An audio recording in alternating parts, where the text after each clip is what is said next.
Hello, welcome you all in Engineer Style का ज्ञान and let's continue the playlist Programming for Problem Solving, जिसके अंदर second topic अपना आ रहा है मेमोरी क्या होती है। मेमोरी अपन सबको पता है वैसे तो, और एक बार डीपली देख लेते हैं। देखो, मेमोरी की स्टोरेज मीडिया है जिसके थ्रू आप अपने डेटा, इंस्ट्रक्शन, इन सबको क्या करते हो, स्टोर करके रखते हो। स्टोर करके रखते हो तो मेमोरी आपकी वही तो चीज़ है जहाँ पर आप अपने डेटा को स्टोर करते हो। ठीक है, अब ये मेमोरी जो है प्राइमरी मेमोरी भी होती है, सेकेंडरी भी होती है, कैश भी होती है, according to the retainment of the information. And एक और चीज, मेमोरी को दूसरा पर्सपेक्टिव देखें तो एक वोलेटाइल होती है, एक नॉन वोलेटाइल होती है। Okay, so there are the two types. देखो, वोलेटाइल मेमोरी वो मेमोरी आ गई जिसके अंदर this type of information keep information as long as the power is supplied, यानी कि जब तक आपकी कंप्यूटर चल रहा है तब तक आपके पास स्पेस है उसका। जैसे ही आपने कंप्यूटर बंद किया, वो बंद, खत्म, वो टास्क, वो प्रोसेस बंद हो जाएगी उसी के उसी टाइम। तो वो आपकी रैम के केस में आ गया।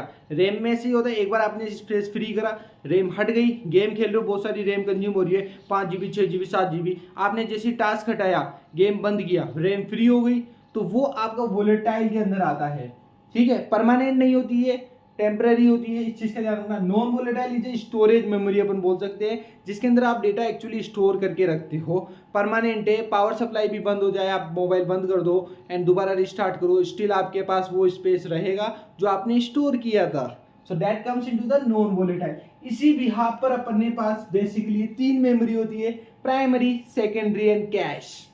प्राइमरी इज वो मेमोरी जो आपकी मेन मेमोरी होती है, जो रैम के रूप में होती है। रैंडम एक्सेस मेमोरी हो गई आपकी, प्राइमरी मेमोरी आ गई। मेन मेमोरी जो आपकी टेम्पररी होती है, अकॉर्डिंग टू द सीपीयू, जो भी डेटा या इंस्ट्रक्शन हो रहे हैं उनको एक टेम्पररी टाइम के लिए स्टोर करती है। जैसे ही टास्क कंप्लीट हुआ वो वहां से मेमोरी को फ्री कर देता है। सेकेंड है secondary, that is your permanent and a non volatile memory, जो आपकी रोम होती है। ठीक है, ओके, रीड ओनली मेमोरी, याद है कुछ, रोम जिसका स्पेस बहुत ज्यादा ले सकते हैं, यानी कि इसके कंपेयर में इसका स्पेस बहुत ज्यादा होता है, लेकिन ये वाली एक्सपेंसिव होती है। ठीक है, महंगी ये होती है, ये थोड़ी सस्ती आती है। जैसे आप सेकेंडरी मेमोरी में काउंट करो, कोई भी पेन ड्राइव, सीडी, डीवीडी जो पहले टाइम में चलती थी, या आपके पास स्पेस आता है कंप्यूटर में या आपके मोबाइल्स में 128 GB, 1 TB, 2 TB। ओके, तो आपकी सेकेंडरी आती है। रैम हो गई 8 GB, प्रोसेसर के अंदर जो काम आ रहा है आपका रैम, वो आपका आ गया प्राइमरी के अंदर। प्राइमरी सेकेंडरी क्लियर है। अब भैया थर्ड कौन सी आ गई है, कैश मेमोरी। बताते, आ जाओ आ जाओ। कैश मेमोरी आपकी रैम और जो रजिस्टर होता है, ठीक है, जो अपने लास्ट वीडियो में देखा था। रजिस्टर क्या है, एक स्मॉल मेमोरी होती है जिसके अंदर क्या होता है कि आप इंटरमीडिएट रिजल्ट्स को स्टोर करके रखते हो। अगर कोई प्रोसेस परफॉर्म हो रही है तो बीच के रिजल्ट को स्टोर करने के लिए रजिस्टर होता है। तो रैम और रजिस्टर के बीच में समहाउ आपकी कैश मेमोरी आती है, जो बहुत ज़्यादा एक्सपेंसिव होती है रैम से भी, लेकिन इसकी कैपेबिलिटी रैम के कंपेयर में बहुत कम होती है। कैश मेमोरी उसके अंदर आती है। अब अपन देखते हैं रैम के कितने टाइप हैं एंड रोम के कितने टाइप होते हैं।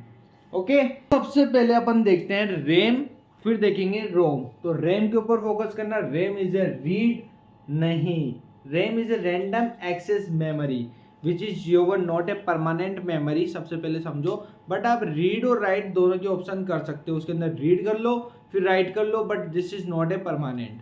ओके, नाउ इसके अंदर 2 टाइप है, स्टैटिक रैम और होगी D RAM, that is your dynamic RAM. Okay, static RAM आती है आपकी कैश मेमोरी। स्टैटिक रैम अपन इन द सेंस कह सकते हैं ऐसी रैम जिसके अंदर क्या हो रहा है, कुछ ऑपरेशन या कुछ डेटा बार बार सीपीयू के द्वारा यूज किए जा रहे हैं। ठीक है, रन टाइम के ऊपर बार बार यूज किए जा रहे हैं, तो अपन क्या करते हैं, उनको एज ए कैश मेमोरी में स्टोर कर लेते हैं। Like may be in upcoming time या फ्यूचर में आप दोबारा उसको यूज करोगे तो डायरेक्ट कैश मेमोरी से वो डेटा उठा लेगा। उसे दोबारा रैम के अंदर क्रिएट करने की जरूरत नहीं है, ना ही रोम के अंदर स्टोर करने की जरूरत है। तो कैश मेमोरी इसलिए तो बनी होती है कि आप है ना, जैसे किसी डेटा को बार बार यूज कर रहे हो तो उसको आप एक अलग सेपरेट कैश मेमोरी में स्टोर कर लो। That is your static RAM के अंदर आता है। जो आपका सीरीज ऑफ ट्रांजिस्टर्स होते हैं ना, ट्रांजिस्टर से मिलके बना होता है, डेटा को स्टोर करने के लिए ट्रांजिस्टर को यूज करता है। वहीं पर आप डायनेमिक देखोगे तो ये कैपेसिटर्स को यूज करता है। ओके, नाउ इसको रिफ्रेश करने की आपको नीड नहीं है। डेटा मैंने बताया कैश मेमोरी में आ गया। इन द फ्यूचर अगर दोबारा यूज करते हो डायरेक्ट कैश से आप पिकअप कर सकते हो, तो does not need to require refresh. But यार कैश मेमोरी है, मैंने पहले भी बताया था, ये फास्टर तो होगी नो डाउट रैम के कंपेयर में, बट एक्सपेंसिव रहेगी, थोड़ी महंगी है, थोड़ी नहीं थोड़ी ज़्यादा ही महंगी है। मान लो तो फास्टर तो है बट एक्सपेंसिव है as compare to the D RAM basically आपकी डायनेमिक रैम है जिसको अपन मेन मेमोरी की तरह ही कंसिडर कर रहे हैं, इसलिए इनएक्सपेंसिव है as compare to this and much more not much faster, इसके जितना फास्ट नहीं है। ओके सो ये डिफरेंस था अपना रैम के अंदर। ROM is a read only memory, that is your secondary memory, जिसके अंदर आपका डेटा परमानेंट होता है, चाहे आपकी सप्लाई बंद हो जाए, पावर सप्लाई ऑफ हो जाए, still it will work. So there are the three types, PROM, EPROM, EEPROM. PROM is your programmable ROM, यानी प्रोग्रामिंग के थ्रू आप डेटा को इंसर्ट करते हो, ठीक है, सेकेंडरी स्टोरेज में आप डेटा को इंसर्ट करते हो। So can be programmed by user only once, यानी कि एक बार आपने परमानेंट लिख दिया, दोबारा आप लिख नहीं सकते हो। अब आपको एक एग्जांपल बताऊं, पहले आप डिस्क बनाते थे सीडी के अंदर आपने किसी चीज का डेटा डाल दिया, उस पर उसने उसको राइट कर दिया, जूम करके देखोगे ना सीडी को कभी, तो उस पर वो डेटा लिखा हुआ था, तो आपने वो डेटा राइट कर दिया। अब वो सीडी पे आप नया डेटा नहीं डाल सकते हो, ठीक है। तो पहले ऐसे चलता था सिस्टम, तो उसमें क्या होता था, अब आपको नई कैसेट लेनी पड़ेगी, नई सीडी लेनी पड़ेगी, फिर उसके ऊपर दोबारा डेटा लिखा जाता है। तो इस तरह से होता था वो पी रोम के अंदर। Now EPROM is erasable PROM. तो फिर उन्होंने थोड़ा सा अपडेट किया, उन्होंने कहा एक यूवी रेज के थ्रू अपने किसी डिवाइस है उनके पास अल्ट्रा वायलेट रेज निकालता है जिसके थ्रू वो डेटा डिलीट हो जाता है। फिर थर्ड आया आपका electrically erasable programmable read only memory, EEPROM, जिसके अंदर अपन क्या करते हैं, इलेक्ट्रिक करंट के थ्रू डिलीट करते हैं एंड वो डिलीट हो जाता है, देन आप नया डेटा उस पर इंसर्ट कर सकते हो। तो this is your read only memory, क्योंकि एक बार आपने उसको राइट कर दिया तो आप केवल रीड ही कर सकते हो उसको, तो that is your read only memory.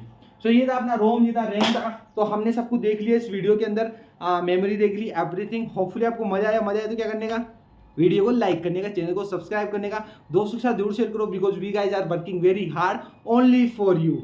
Okay, मिलते हैं नेक्स्ट वीडियो के साथ में। जय हिंद, जय भारत।